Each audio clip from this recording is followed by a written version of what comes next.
बताओ तुमने महाराज का खजाना कहाँ छुपाया है? महाराज, मेरा यकीन कीजिए, मैंने कोई खजाना नहीं चुराया।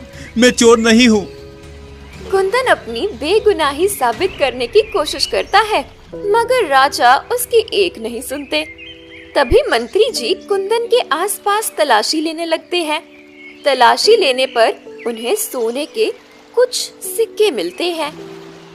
ये देखिए महाराज, ये वही सिक्का है जो आपके खजाने में हुआ करता था। राजा उन सोने के सिक्कों को देखकर गुस्से में कुंदन से कहते हैं, मैंने तुम पर भरोसा किया और बदले में तुमने मुझे ये सिला दिया। अब तुम्हारी सजा यही है कि तुम हमेशा के लिए मेरे महल में कैद रहोगे। राजा ये कहकर अपने सिपाहियों को कुंदन को कैद करने का हुक्म देते हैं। 3 दिनों तक कुंदन को कैद करके उससे पूछताछ की जाती है, मगर कुंदन अपने मुंह से एक लफ्ज भी नहीं निकालता।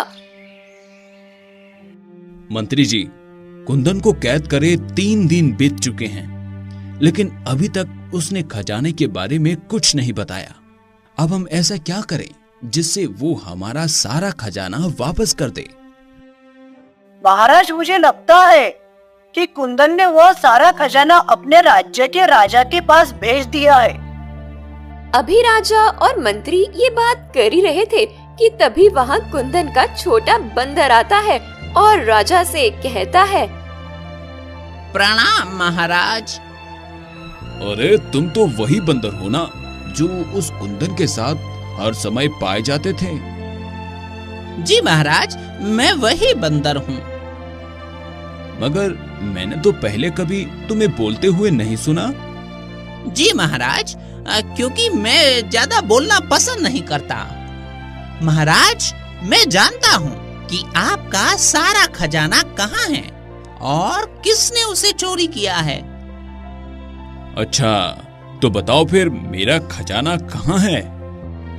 महाराज, महल के पीछे जो पर्वत है, उस पर्वत के नीचे एक छोटी सी गुफा है। वो खजाना उसी गुफा में छुपाया गया है। लेकिन ये काम आखिर किसने किया? महाराज, मेरी एक शर्त है। अगर आप मेरी शर्त पूरी करेंगे तो ही मैं बताऊंगा कि आपके खजाने को किसने चुराया है। ठीक है, तुम्हारी शर्त मुझे मंजूर है। बताओ मुझे क्या करना होगा? महाराज, आपको मेरे मालिक यानी कुंदन को अपनी कैद से आजाद करना होगा। तुम जानते भी हो तुम क्या कह रहे हो? जी हाँ, मैं जानता हूँ, और यकीनन आपको भी जब सच पता चलेगा तब आप भी ऐसा ही करेंगे। राजा उस बंदर की बात सुनकर अपने सिपाहियों से कुंदन को आजाद करने के लिए कहते हैं, मैंने तुम्हारे मालिक को आजाद कर दिया है। अब मुझे सब सच बताओ। जैसा कि मैंने आपको बताया, आपका खजाना उस पर्वत के नीचे है और उसे चुराने वाला और कोई नहीं, आपके मंत्री जी हैं। महाराज, ये बंदर झूठ बोल रहा है। भला मैं आपका खजाना क्यों चुराऊंगा? इतने सालों में क्या कभी मैंने आपसे कोई बेईमानी की है?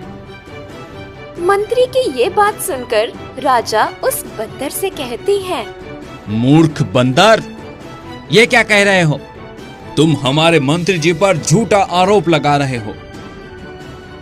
महाराज, अगर आपको यकीन नहीं है तो आप मेरे साथ चलिए और खुद अपनी आंखों से देख लीजिए। महाराज,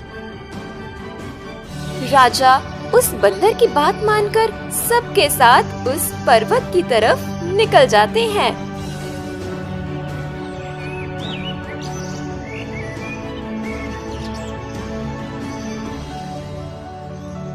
छोटा बंदर सबको उस पर्वत के नीचे बनी गुफा में ले जाता है और वहाँ पर छुपा सारा खजाना राजा को दिखाता है।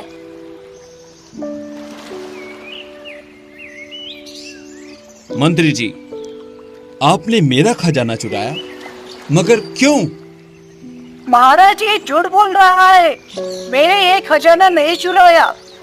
ये जरूर इस बंदर और उसके मालिक कुंदन का काम है। मंत्री जी, आप मेरे साथ इतनी बड़ी दगाबाजी करेंगे मैंने सोचा भी नहीं था, लेकिन अब इसकी सजा आपको जरूर मिलेगी। आपकी सजा यही है कि आप कुंदन की जगह महल में कैद रहेंगे और आपकी जगह कुंदन महल का नया मंत्री बनेगा। मंत्री को सजा सुनाने के बाद राजा कुंदन से कहते हैं, कुंदन, मुझे माफ कर दो, मैंने तुम्हें बेवजह सजा दी। नहीं महाराज, आप मुझसे माफी मत मांगिए। कुंदन, तुम्हारा ये बंदर बहुत समझदार है और तुम्हारा बहुत ही वफादार साथी है। अगर आज ये न होता तो सच में हम तुम्हें हमेशा के लिए अपनी कैद में रखते। जी महाराज, मैं जानता हूँ मेरा ये छोटा साथी मेरा वफादार है, लेकिन मुझे ये नहीं पता था कि ये बोल भी सकता है।